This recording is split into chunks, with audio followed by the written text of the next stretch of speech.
got the Silver engine now, pulling Missouri passenger cars around Centerville, Ohio.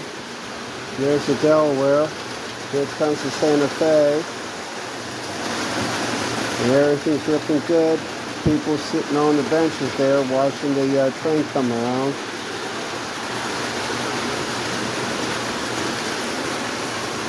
There's the Delaware and the Santafe going up into the mountains. And there they are coming out. Here comes the Silver locomotive. Everything's looking good.